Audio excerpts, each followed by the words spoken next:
La mentira domina el mundo y hoy tenemos en la presidencia de los Estados Unidos al campeón del mundo de los pesos pesados de la mentira. La batalla por la verdad hoy es más indispensable, más necesaria que nunca. El periodismo hoy es más necesario que nunca y la literatura juega en otra liga de algún modo. El escritor español Javier Cercas está en Buenos Aires, vino a participar de la elección del Premio Clarín Novela, que es jurado de honor junto a Mariana Enríquez y el chileno Alberto Fuguet. Un hábito que tenemos los adultos que es completar formularios con nuestra profesión, oficio, lo que uno hace. ¿En qué momento ese casillero empezó a decir escritor? Cuando dejé de ganarme la vida con la universidad y empecé a ganármela con la literatura. Así de fácil, es totalmente práctico. ¿Sabes lo que pasa? Es que yo pensé que me había ganado toda la vida en la universidad. Pero en realidad fueron muy pocos años, Claro. muy poco tiempo. Ese es el espejismo. En realidad estuve 2 años en Estados Unidos y luego en España fueron como 10. O sea, una parte relativamente pequeña de mi vida. Ese adolescente de 18 años, 17, 18 años que elige una carrera, filología en este caso, se apunta en la universidad y comienza sus clases. ¿Qué imaginaba del futuro? Es decir, ¿era una carrera que hacía para ser escritor o no estaba tan claro en ese momento? Estaba clarísimo, clarísimo. En realidad lo que yo imaginaba es que iba a tener un trabajo que me permitiera escribir. Eso es lo que yo buscaba. Y me pareció razonable, verosímil, ganarme la vida dando clase, donde fuese, y tener tiempo para escribir. Yo nunca fui un profesor que de vez en cuando escribía novelas. Yo era un escritor que se ganaba la vida en la universidad, lo cual es muy distinto, ¿verdad? Total. Ni siquiera la universidad fue algo que busqué yo. Yo buscaba tiempo para escribir, nada más, así de fácil. Pero nunca pensé que iba a ser un escritor profesional. Eso nunca se me pasó por la cabeza, créeme, jamás. O sea, era la idea de tener lectores suficientes como para ganarte la vida con esto me parecía absurdo. Hay otra cosa en Soldado de Salamina y de ahí en adelante, y es que esta idea que mencionaba recién respecto de cierto prejuicio en el momento de la formación, de pensar que la buena literatura debe ser inaccesible o muy sofisticada o muy...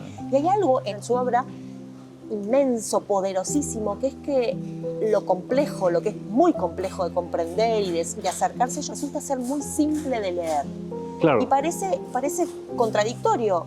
¿Lo es? No, no lo es. No lo es. Hay una frase latina que Google me atribuye. Bueno, si Google me lo atribuye, yo estoy de acuerdo conmigo mismo, por una vez sin que sirva de precedente. La frase dice, vera ars velat artem, el arte verdadero oculta el artificio. Y yo estoy de acuerdo con eso. Si me la inventé, pues estoy de acuerdo. Y si no, también estoy de acuerdo. No, porque es una idea que en las poéticas clásicas, Horacio, Quintiliano, está ahí. Para mí, escribir consiste en trabajar a brazo partido para que no se note todo lo que he trabajado. Es decir, se trata de convertir en transparente lo complejo y en fácil lo difícil. Y para mí esa es la gran literatura. Eso es lo que yo intento. Obviamente, no sé, hablábamos de Cervantes, esos Kafka, esos los grandes escritores. El propio Borges, ¿verdad? Uno de los más grandes escritores que yo conozco. No, esa ha sido mi ambición siempre. En realidad, ese es el prestigio de la oscuridad es injustificado. Yo soy un fanático peligroso de la claridad. Creo que el conocimiento es claro. No solo el conocimiento literario, también el científico. Esto lo decía muy bien Stephen Hawking. Decía que no es capaz de explicarles a unos adolescentes, no sé si decía de 15 años, de 17 años, la teoría de la relatividad, los fundamentos de la teoría de la relatividad, en 50 minutos. Y que lo entiendan todos, es que no sabe la teoría de la relatividad. Eso en la literatura también sirve, ¿verdad? Claro, hay excepciones, ¿no? El Polifemo de Góngora, el incómodo Polifemo, le llamaba Borges, el Ulises, ¿no? Son libros herméticos y colosales. Pero esa no es mi estética y son siempre excepciones, ¿verdad? Entonces, mi ambición siempre ha consistido en escribir novelas, libros fáciles de leer y difíciles de entender. Fáciles de leer porque se leen como thrillers,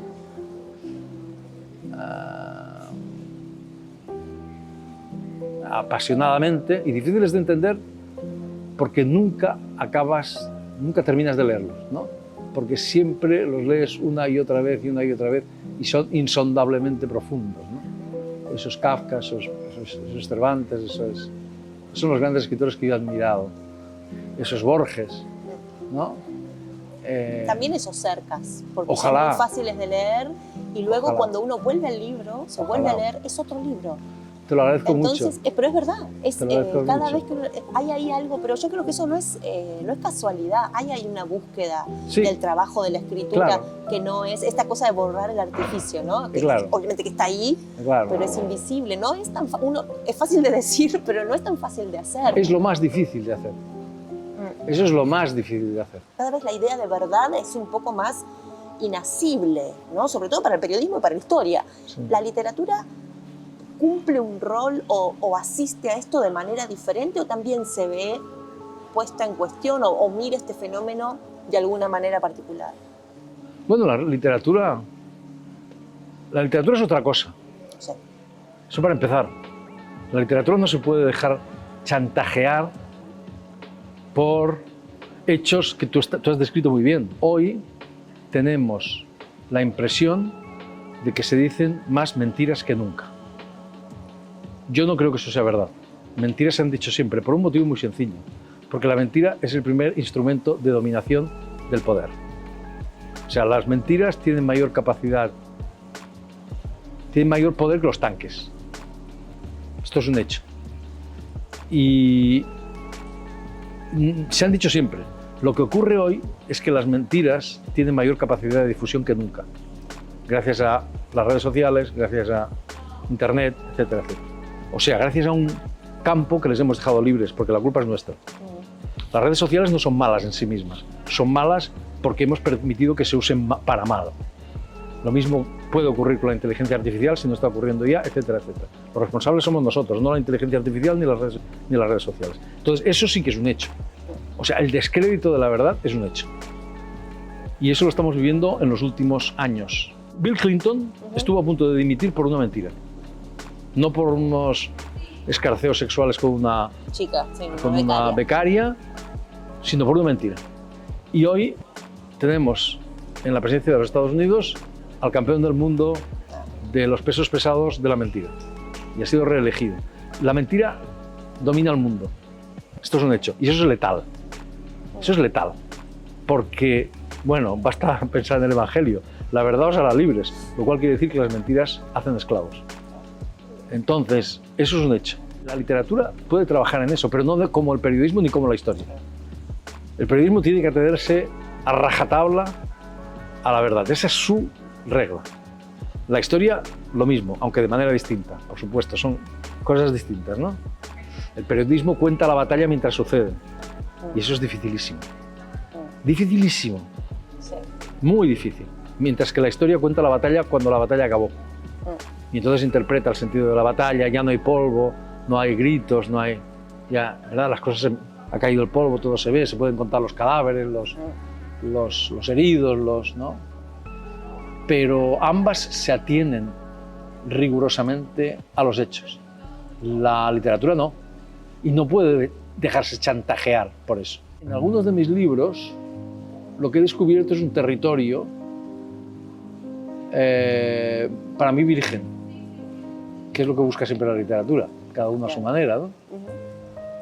Ese territorio virgen es el de la novela sin ficción, que nada tiene que ver con la non-fiction novel de Capote y compañía, que en realidad contenía ficción, que es una cosa completamente distinta. Pero ahí he llegado por necesidades literarias, no por necesidades extraliterarias. Ahí llegué a partir de un determinado momento con Anatomía de un instante, porque mis libros lo exigían, de algún modo. Es decir, te lo diré de otra manera. Es posible, claro, en teoría, la novela es ficción. En teoría. ¿No? Va en ese aquel de la librería, ¿no? Claro, eso es, sí, exactamente. No, y definimos la novela como una ficción en prosa, de X número de páginas en la que tal. Eso es la definición convencional. Pero yo solo obedezco, cuando escribo novelas, a un tipo que se llamaba Cervantes, que extrañamente era español, casi increíblemente era español. Y este hombre, lo primero que dijo es: hagan ustedes lo que les dé la gana. Aquí no hay reglas, o la única regla es que no existen reglas en este nuevo género que se inventó sin saber que se lo inventaba. Y entonces yo hago lo que me da la gana. Y como hago lo que me da la gana, llegó un momento, exactamente en Anatomía de un instante, en el que sentí que lo que estaba escribiendo solo podía escribirse si prescindía de la ficción. Esto podría explicarlo con más detalle, pero no lo voy a explicar con más detalle, pero solo podía decirse si prescindía de la ficción. Esto lo descubrí después de 3 años trabajando en un libro. Que necesitaba prescindir de la ficción, que la estructura, todo debía construirse como una novela, pero la ficción debía quedar fuera de ese libro. Es decir, que en este caso sí sería un relato real, no como Soldados de Salamina, que fingía ser un relato real, porque el libro lo exigía. Y a partir de ese momento descubrí un territorio muy extraño, en el cual algunos de mis libros posteriores se han movido: El impostor, El loco de Dios en el fin del mundo, etcétera, etcétera, que son novelas, pero son novelas porque están construidas como novelas, porque los personajes están creados como personajes, aunque sean personajes reales, pero construidos como personajes de ficción, etcétera, pero todo es real, o casi todo es real. No porque me invente nada, sino porque cuando te pones a escribir, inmediatamente... Bueno, a eso le llamo yo la novela sin ficción. Pero eso no es resultado de la batalla contra la mentira que hay que dar. Esa batalla contra la mentira que hay que dar, y que es realmente la batalla de nuestro tiempo. Nosotros no vivimos el fascismo, nosotros vivimos una cosa llamada nacionalpopulismo, que no es fascismo, es otra cosa, pero que se sirve de la mentira como el principal instrumento de trabajo. Y es indisociable de la aparición y la explosión, más bien, de las redes sociales y de medios sin control democrático, sin control, que han crecido de manera monstruosa, que han creado las mayores fortunas de la historia de la humanidad, que tienen el poder y de los cuales hay que defenderse, porque su principal instrumento es la mentira, y que tienen, ¿verdad?, políticos que, no solamente políticos populistas que están utilizando eso como herramienta esencial, sino hay algo peor todavía: los políticos tradicionales están contaminándose de eso. Exacto. Con lo cual toda la realidad se impregna de ese descrédito de la verdad, que es aterrador, y que yo no sé cómo va a acabar. No lo sé, ¿cómo va a acabar esto? ¿Vamos a controlar esos instrumentos de la mentira? No parece. ¿Cómo va a acabar esto? Yo no lo sé. Lo que sí sé es que la batalla por la verdad hoy es más indispensable, más necesaria que nunca, que el periodismo hoy es más necesario que nunca. Esto lo sé seguro. También más difícil que nunca. Y la literatura juega en otra liga, de algún modo.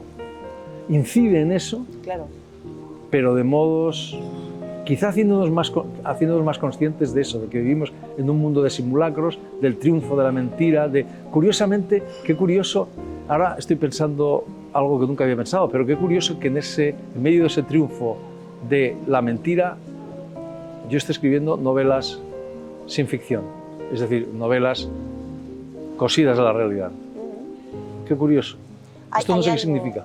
Su obra, en general, salvo la ficción de Terra Alta, está situada en un periodo histórico en España, en unos años entre la Guerra Civil, y uno podría pensar, bueno, ya pasó mucho tiempo, y sin embargo son libros que hablan del presente. Claro. Es muy perturbador. Quería preguntarle si eso usted puede verlo cuando los está escribiendo, si cuando está escribiendo Soldados de Salamina, si cuando está escribiendo Anatomía de un instante, si eso se ve, o es algo que aparece en los lectores y no en usted. Mira, rápidamente, porque esto es un asunto complejo. Yo en Soldados de Salamina descubro algo que luego es fundamental, que es la historia. En mis libros previos a Soldados de Salamina, que son tres novelas, la historia apenas aparece. Yo siempre digo que son los libros de un escritor casi ortodoxamente posmoderno, ¿no? En muchos sentidos. Ahí aparece otro escritor partir del soldado de Salamina. Y aparece la historia, y aparece la política. Aparece el pasado, porque lo que descubro en ese libro es que el pasado no ha pasado todavía. Que el pasado es una dimensión del presente sin la cual el presente está mutilado.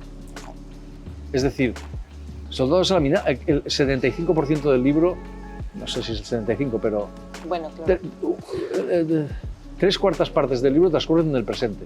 Y todo el mundo dice que es una novela sobre la guerra civil. Pero no, porque ese libro trata de qué es lo que queda de la guerra civil. Cómo la guerra civil española todavía forma parte de nuestro presente. Como la dictadura en Argentina, eso no ha pasado todavía. Eso está aquí, forma parte del presente. Como la Segunda Guerra Mundial en Europa. Pues, lo que descubro ahí es que hay una cosa que es muy importante para mí. Una de las cosas que crean el poder omnímodo, enorme, aplastante de los medios de comunicación es la ilusión de un presente. Yo lo llamo la dictadura del presente. La idea de que, la verdad... Llegamos e inventamos el mundo. Claro, llegamos e inventamos el mundo y además que esa idea de que el presente es solo ahora. Y que el pasado, lo que pasó ayer, ya no tiene importancia. Y que lo que pasó hace 2 años, eso sí es irrelevante por completo para el presente. Ya no lo necesitamos para nada. Eso está, lo que pasó hace, imagínate, 50 años, pues está Nada. en los archivos y en la tal.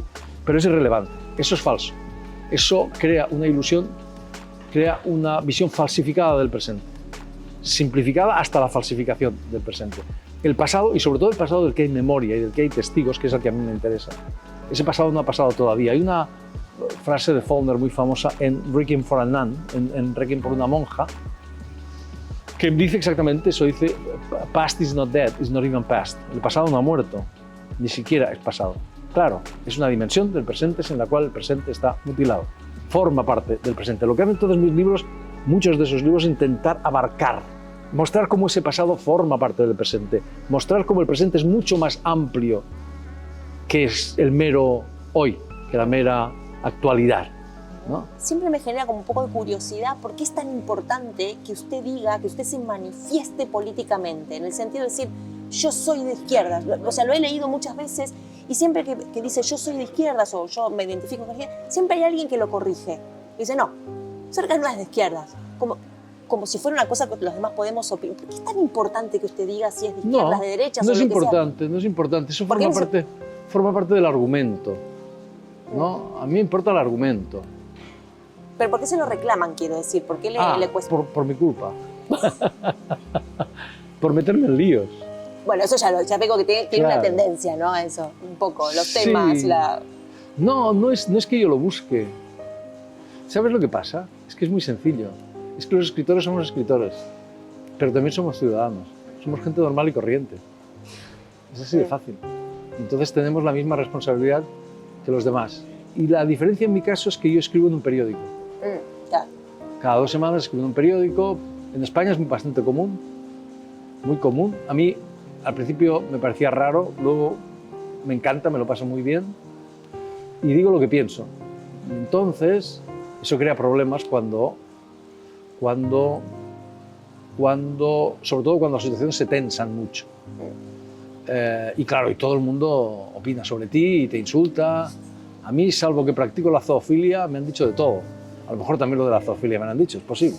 Me extrañaría, de hecho, que no lo hubiesen dicho, pero en fin, no soy consciente. Es normal porque todo el mundo opina y a mí no me parece mal que todo el mundo opine. O sea, hace 50 años, 100 años, quienes tenían la posibilidad de expresar su opinión en público eran poquísimos. Personas que tenían un nombre y que escribían en un periódico, tal. Hoy día todo el mundo lo hace. Y a mí eso, en principio, me parece muy bien. ¿Sabes por qué? Porque la democracia es cosa de todos. Porque política viene de polis, yo siempre lo recuerdo, que significa ciudad. Y la ciudad es de todos. Y democracia significa poder del pueblo. Y el pueblo somos todos, por lo tanto todos somos responsables, pero también los escritores.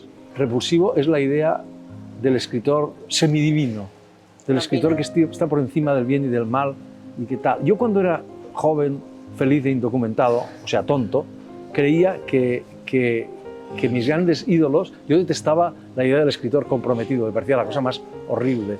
La literatura comprometida me parecía literatura pedagógica, pedestre, horrible, y el escritor comprometido, horrible, todo eso era horrible.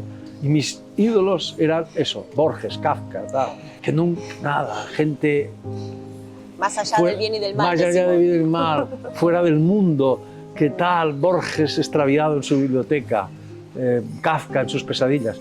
Pero yo lo pensaba porque era tonto y no conocía bien ni a Borges ni a Kafka, porque ni Borges estaba extraviado en la biblioteca, ni Kafka en sus pesadillas. Es mentira. Nosotros nos hemos enterado más tarde, pero Borges no es un señor que se cayó, jamás se cayó. Y firmaba manifiestos y se metía en unos líos tremendos, y etcétera, etcétera, etcétera. Lo que pasa es que nosotros no lo conocíamos y nos creíamos que sus cuentos eran exactamente un calco de su vida Claro. como persona, y él nunca se cayó, jamás. Seguramente por eso no le dieron el Nobel, cuando se lo debían haber dado a los 50 años, ¿no? Gracias, Javier, por su tiempo y por esta entrevista. Muchas gracias a ti, a vosotros.